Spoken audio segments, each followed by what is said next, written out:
Bonjour, frères et sœurs de l'Alliance chrétienne missionnaire à Lévis, frères et sœurs de l'Église de Montmagny et vous tous qui nous suivez sur les réseaux sociaux.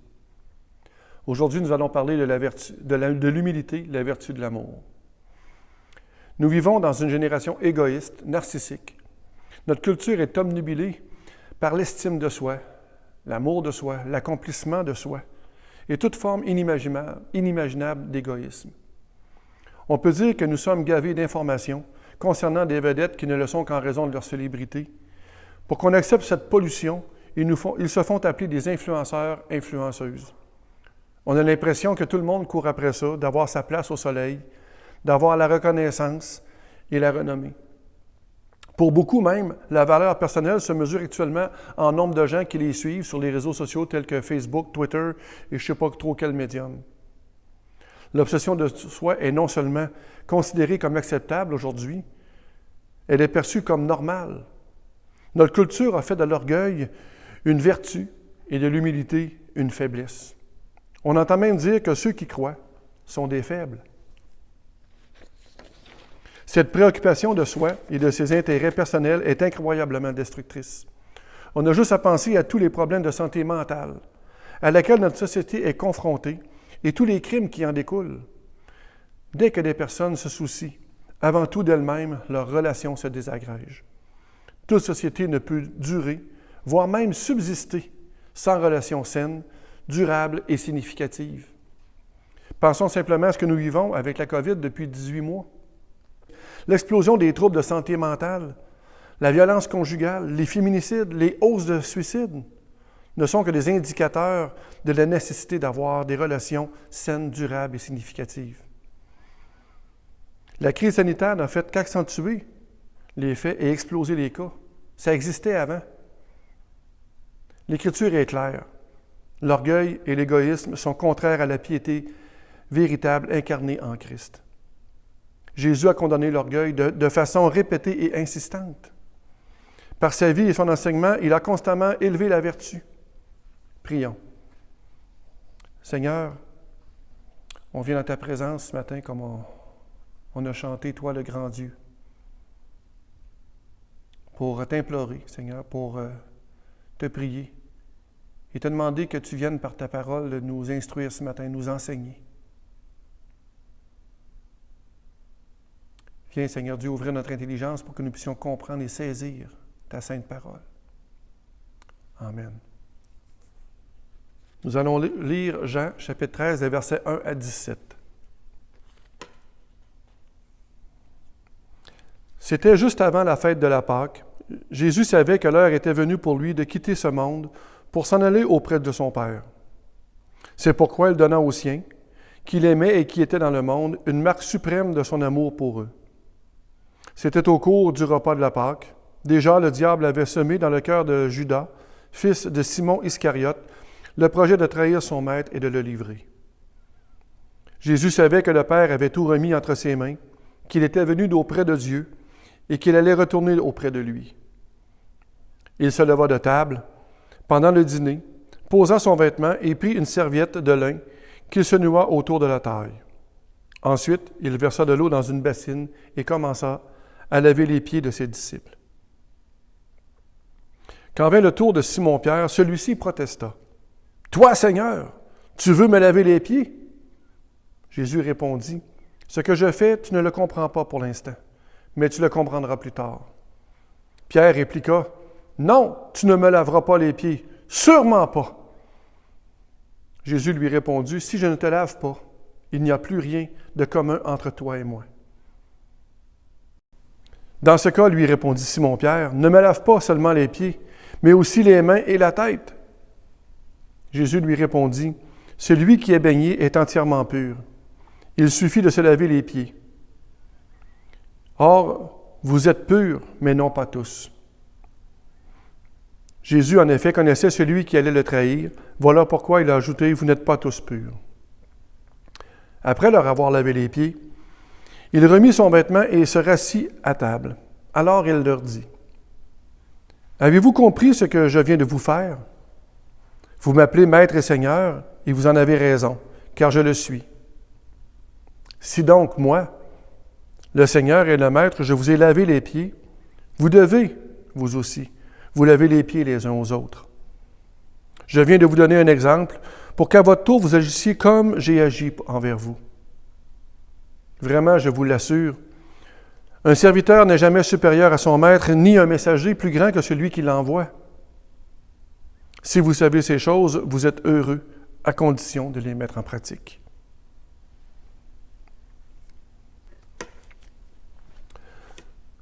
Le contexte dans lequel se passe ce discours de Jésus, cet entretien de Jésus avec ses disciples, on est à la Pâque, c'est le dernier moment que Jésus passe avec ses disciples. Jésus est arrivé à un point tournant de son ministère public au profit d'Israël.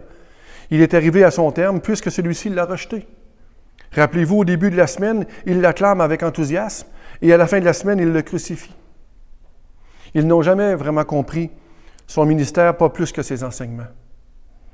Christ est donc mort en véritable agneau pascal, comme on l'a vu dans les enseignements de Jean à Pâques.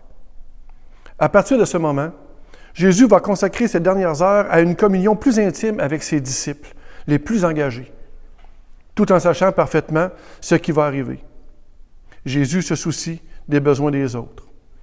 En effet, il se consacre totalement à la formation de 12 hommes.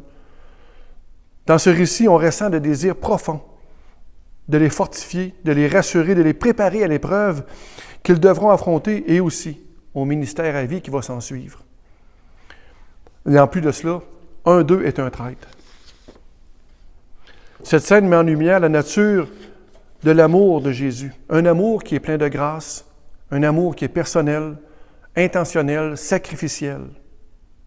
Ce sont ses dernières heures avec eux avant sa mort. Au verset 1, il nous est dit, Jésus savait que l'heure était venue pour lui de quitter ce monde pour s'en aller auprès de son Père. Quoi d'autre encore, on pourrait brosser le tableau dans lequel se déroule cette soirée afin de saisir dans quel état d'esprit étaient les disciples. Et c'est Luc qui nous renseigne. Qui est le plus grand? Pendant le repas, ils ont eu cette discussion. Les disciples eurent une vive discussion. Il s'agissait de savoir lequel d'entre eux devait être considéré comme le plus grand. Jésus intervint, et ce n'était pas la première fois. Les rois des nations, dit-il, dominent leur peuple, et ceux qui exercent l'autorité sur elles se font appeler leurs bienfaiteurs. Il ne faut pas que vous agissiez ainsi. Au contraire, que le plus grand parmi vous soit comme le plus jeune, et celui qui gouverne soit comme le serviteur. À votre avis, qui est le plus grand? Celui qui est assis à table ou celui qui sert? N'est-ce pas celui qui est assis à table? Eh bien, moi, au milieu de vous, je suis comme le serviteur. Que nous enseigne notre texte ce matin? Dans Jean 13, versets 1 à 5, ça dit, premièrement, Jésus sait que l'heure de son départ est arrivée et que bientôt il sera de nouveau avec le Père.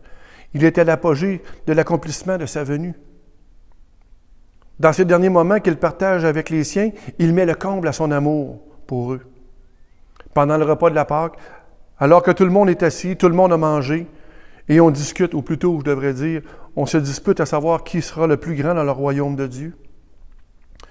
Jésus ne dit pas un mot, il se lève, ôte ses vêtements. Il se ceint d'une serviette de lin et il verse de l'eau dans une bassine, puis il commence à laver les pieds des disciples. Ici, nous devons nous mettre dans le contexte de la culture du temps afin de bien comprendre le geste de Jésus. Ces contrées, avec leurs routes et chemins en terre battue, sont poussiéreux par temps sec ou sont boueux lorsque c'est mouillé. Il était donc nécessaire de se laver les pieds en rentrant quelque part. Et cette tâche était donnée au dernier des esclaves de la maison.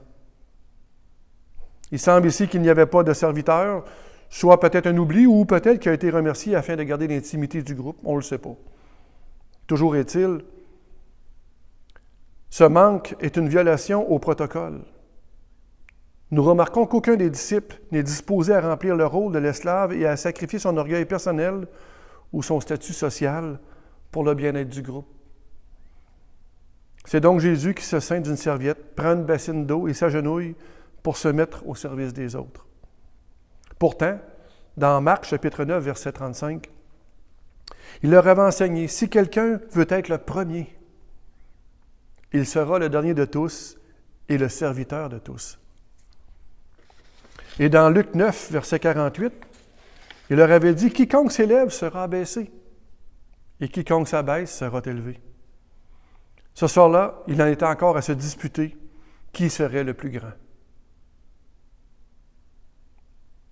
Ils n'avaient pas encore saisi ces enseignements de Jésus. S'ils avaient porté attention à ces enseignements, un des 12 se serait levé, aurait lavé les pieds des autres avec joie, ou peut-être se serait partagé la tâche.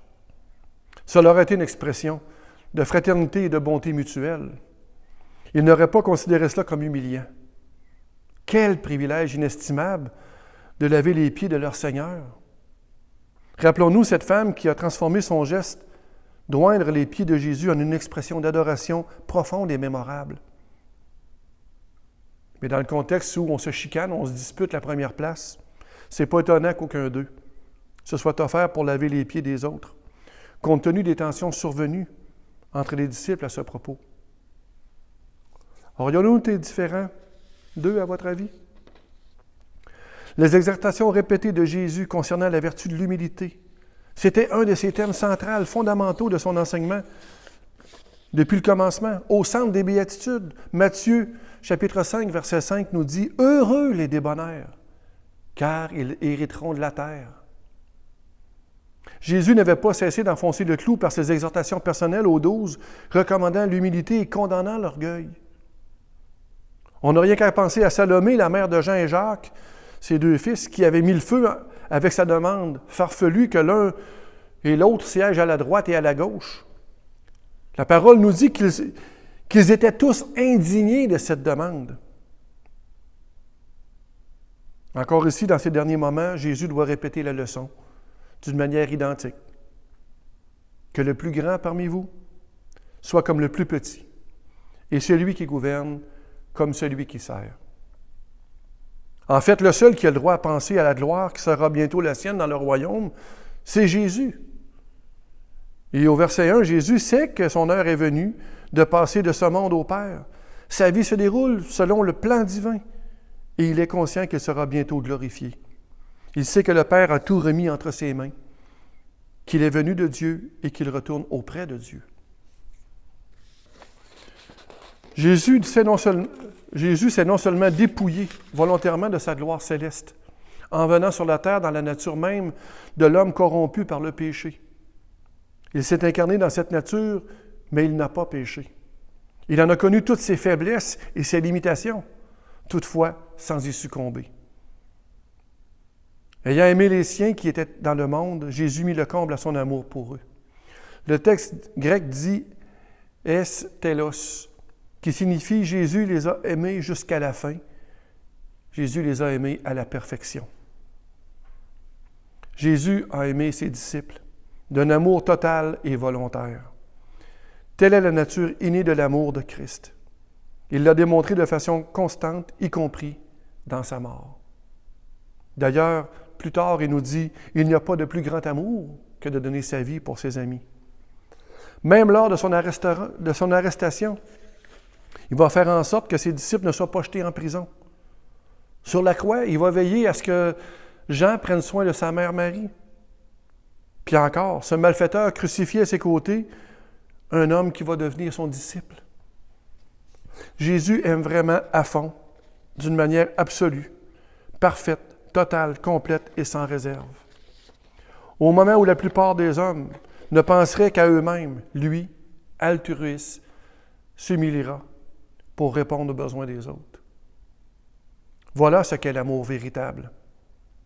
Christ s'est abaissé à laver les pieds des disciples, lui le magnifique, le merveilleux, le maître, le Seigneur, au service d'hommes imbus d'eux-mêmes, orgueilleux et pécheurs. La leçon que nous enseigne ce texte ce matin, c'est que seule l'humilité absolue donne naissance à l'amour absolu. C'est la nature même de l'amour que d'être altruiste, de se sacrifier, de se donner. Dans 1 Corinthiens, chapitre 13, si on voudrait résumer le chapitre au complet, on pourrait simplement le résumer comme ceci. La plus grande vertu de l'amour est son humilité. C'est l'humilité de l'amour qui prouve sa réalité et le rend visible. L'amour et l'humilité de Jésus sont inséparables. Christ n'aurait pas pu être consumé par la passion de se mettre au service des autres si sa propre personne avait été son premier souci. Il y a quelques semaines, en venant à l'Église, j'ai été excité de célébrer notre culte ensemble depuis quand même longtemps qu'on avait été privés de ça, de rencontrer les frères et sœurs. Mon désir et ma joie d'être ensemble, et aussi, en plus, j'avais une invitée qui venait. Ça faisait longtemps qu'on l'avait vue, puis j'avais hâte de prendre des nouvelles d'elle, savoir aussi comment sa foi allait. Mais presque aussitôt arrivé, un frère est venu me voir, puis mais en même instant, mon invité arrivait. J'étais contrarié, j'étais divisé, j'étais indisposé même, je devrais dire. Mais il était en crise et il avait besoin qu'on prenne du temps ensemble. Et c'est ce que j'ai fait. En dépit de l'arrivée de mon invité, j'ai dû prendre ce temps avec ce frère pour l'écouter, pour l'amener aussi dans la prière, l'amener au trône de Dieu, pour l'amener dans la confession afin qu'il puisse être libre de tout ce qui pourrait l'empêcher de bénéficier pleinement de cette célébration. Plus tard dans le culte, lorsque les enfants ont quitté la salle pour aller à l'école du dimanche, j'ai été dans l'autre salle en arrière pour voir s'il y avait bien du monde. Finalement, il y avait une seule personne et je l'ai trouvée en larmes. Je lui ai donc proposé si elle voulait qu'on prie ensemble, et c'est ce qu'on a fait. Je n'étais pas vraiment disposé au début. C'est le Seigneur qui a préparé ces choses, et malgré les contrariétés des situations et des dispositions de mon cœur, il m'a rendu sensible aux besoins immédiats. Soyons honnêtes, nous ne sommes pas toujours disposés envers les autres. Nos priorités sont souvent motivées par ce qui nous préoccupe et nos intérêts que celui des autres. Mais comment peut-on rejeter cette sorte d'amour que Christ nous manifeste? Pourtant, les gens le font constamment. Et c'est ce que fait Judas pendant le souper, alors que le diable avait mis dans son cœur de le livrer. Percevons-nous la situation tragique de Judas, constamment exposé à la lumière de la vérité? Il vit dans les ténèbres. Il suit Jésus en poursuivant ses propres intérêts, contrairement aux autres qui, petit à petit, intègrent les pratiques des enseignements de Jésus. Quel contraste frappant, n'est-ce pas? En toile de fond de l'indifférence de Jésus, de l'indifférence de Judas, excusez-moi, l'amour de Jésus brille d'une lumière éclatante et même éblouissante, je dirais. Sachant que le cœur de Judas est rempli de mépris, les paroles d'amour de Christ qui ont attiré les autres disciples n'ont eu effet sur lui que de le repousser, de l'éloigner. Il semble que tous les enseignements grâce auxquels Jésus avait encouragé et élevé l'âme des autres disciples ont tout simplement enfoncé ou endurci le cœur de Judas. Est-ce possible que toutes les paroles de grâce n'ont été pour lui qu'entraves paralysantes? Sa cupidité secrète, son ambition contrariée par le message incessant de don de soi ont engendré jalousie, dépit, à un tel point qu'il est même prêt à livrer son maître et le détruire. Plus les gens haïssaient Jésus, plus il les aimait et leur témoignait bonté et compassion. On aurait pu facilement comprendre Jésus s'il avait fait preuve de ressentiment ou d'amertume envers Judas d'un point de vue humain. Et quand je parlais tantôt qu'il a connu toutes les limitations de la nature humaine, mais il n'a pas cédé à ces limitations-là. Jésus a fait face à la plus cruelle offense avec des expressions de bonté les plus touchantes.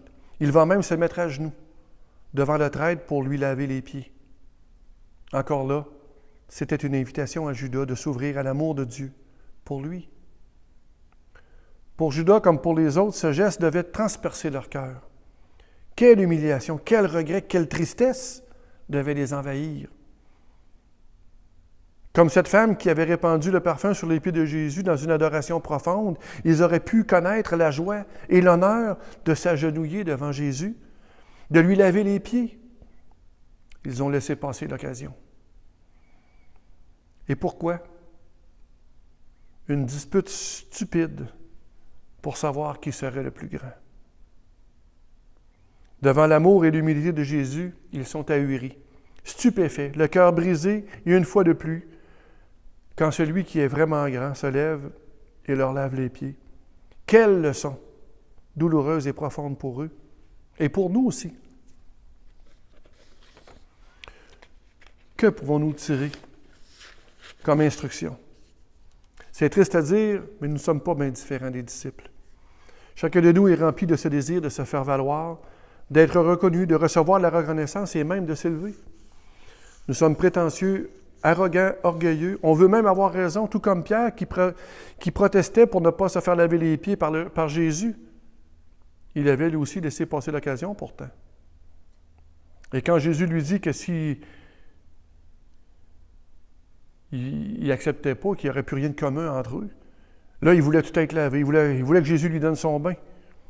Peut-être une manière de revendiquer ses droits. Comme les disciples, nous avons cette fâcheuse inclinaison de revendiquer notre importance, notre dignité, les honneurs qui nous sont dus alors que nous devrions, pour appliquer l'enseignement de Jésus, nous mettre au service des autres, sans chercher nos propres intérêts. Paul, d'ailleurs, reprend ce même enseignement dans Philippiens, chapitre 2, versets 1 à 5, et je vais lire seulement le verset 5. « Ayez pour tous l'estime que l'on se doit en Christ, et que votre attitude envers les autres procède de votre vie en lui. Prenez modèle sur Jésus-Christ. Ayez en vous les pensées et les sentiments qui l'animaient jadis. Si c'est pour le Seigneur, qu'est-ce que je fais de si important pour en recevoir les honneurs et la reconnaissance? La parole ne dit-elle pas que ta bouche te loue et non... qu'un autre te loue et non ta bouche, excusez-moi. La recherche des honneurs est incompatible avec l'amour.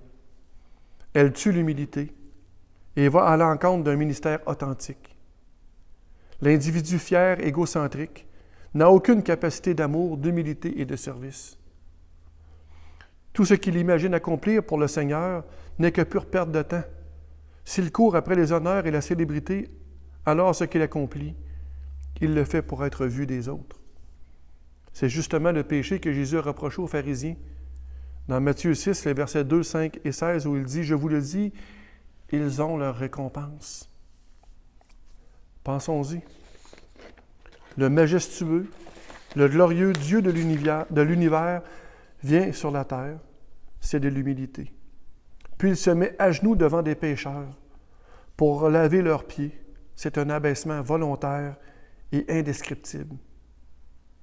Qu'un pécheur lave les pieds d'un autre pécheur, ça ne demande pas un grand sacrifice, mais que Jésus-Christ, dans le cœur duquel bat le pouls de la divinité éternelle, se lève de table pour laver les pieds d'hommes modestes, cela implique un sacrifice incommensurable. C'est loin d'être tout. Il va même mourir pour ces hommes, pour nous. Telle est la nature de la véritable humilité et la preuve d'un amour véritable. Ça va au-delà de tout ce que les mots peuvent exprimer. Comme il nous est dit, n'aimons pas en parole et avec la langue, mais en action avec vérité. C'est ce que Christ a manifesté. L'amour authentique est aux antipodes des fanfaronnades et des bravades. Il est humble et souvent même silencieux, mais il est toujours actif. Nous devons tous nous laver les pieds mutuellement dans le corps de Christ. Celui qui ne le fait pas, c'est comme un cancer qui gruge de l'intérieur et envahit tout le corps pour le rendre stérile. L'enseignement de Jésus est qu'en tant que Maître et Seigneur, il est venu non pour être servi, mais pour servir. En lavant les pieds de ses disciples, il n'a pas institué cette pratique, mais il nous enseigne l'humilité et le don de soi. Traitez-vous comme je vous ai traité. L'humilité inspire l'amour véritable. L'essentiel de l'enseignement est mis sur l'humilité pratique qui s'exerce dans tous les domaines de la vie, chaque jour de la vie, dans toutes les expériences. Ce genre d'humilité débouche toujours sur un service d'amour, un accomplissement à la gloire de Jésus-Christ, de tâches serviles et humiliantes. Ça bouscule fortement nos idées préconçues et modernes sur le leadership spirituel, que l'on pense que pour être près de Dieu, il faut s'éloigner de l'humanité, alors que Dieu est présent partout. Ses regards se portent sur l'humanité. Il est attentif. Dans le psaume 8, verset 5, il nous est dit « Qu'est-ce que l'homme pour que tu en prennes soin? Qu'est-ce qu'un être humain pour que tu t'intéresses à lui? » à être vraiment proche de Dieu se démontre dans le service rendu à autrui. Jésus n'a jamais refusé de rendre service aux autres, ni de se sacrifier pour eux. Pourquoi serions-nous différents? Quand Jess était directeur du district, en visite à Matane et devant les difficultés de Francis et Lise qui étaient débordés dans toutes les tâches que suscitait une jeune famille nombreuse et en bas âge, et en plus de tout ce que demandait le ministère, ils ont pris sur eux de s'occuper des enfants pour donner du répit aux parents plutôt que de s'en tenir qu'à leur fonction de direction. Quel bel exemple de service, de prendre soin des autres. Nous ne sommes pas supérieurs au Seigneur. Au verset 16 et 17, il dit « En vérité, je vous le dis, le serviteur n'est pas plus grand que son Seigneur, ni l'apôtre plus grand que celui qui l'envoie. Si vous savez ces choses, vous êtes heureux, pourvu que vous les pratiquiez. » Voulez-vous être pleinement épanoui et heureux? Cultivez un cœur de serviteur. Nous sommes esclaves de Christ, rachetés par son sang, et un esclave n'est jamais plus grand que son maître. Puisque Christ a quitté la gloire des cieux et renoncé à son égalité avec Dieu pour devenir un homme, s'humilier davantage pour devenir un esclave qui viendrait laver les pieds de 12 hommes indignes, ne devrions-nous pas être prêts à accepter n'importe quelle tâche indigne pour le servir? Nous sommes appelés à revêtir Christ dans la totalité de ce qu'il est. À son exemple, nous dévêtir de l'ancienne nature pour revêtir son humilité, son amour, sa grâce, le don de soi pour l'humanité et tout ce que ça représente d'abandon, de renoncement, d'estime de soi pour embrasser la vie éternelle. Dans ce chapitre de l'Évangile de Jean, lorsque Judas fut parti, Jésus devient encore plus explicite en ce qui le concerne. Et c'est à ce moment-là qu'il nous donne ce commandement nouveau. Au verset 34 et 35, il nous est dit « Aimez-vous ». Il nous dit, même il nous commande, « Aimez-vous les uns les autres. Oui, comme je vous ai aimé, aimez-vous les uns les autres. » C'est à cela que les gens verront que vous êtes mes disciples si vous avez de l'amour les uns pour les autres. Dans ce texte ce matin, Jésus nous donne un exemple pratique de l'amour qu'il a pour nous et comment nous devons nous aussi nous aimer. Prions. Seigneur, on te prie que ces enseignements que tu nous donnes par ta parole, nous puissions les mettre en pratique avec l'aide de ton Saint-Esprit. Et on te demande, Seigneur, de venir faire ton œuvre dans nos vies afin de nous rendre capables de marcher sur tes traces, à ton exemple. Amen. Bonne semaine.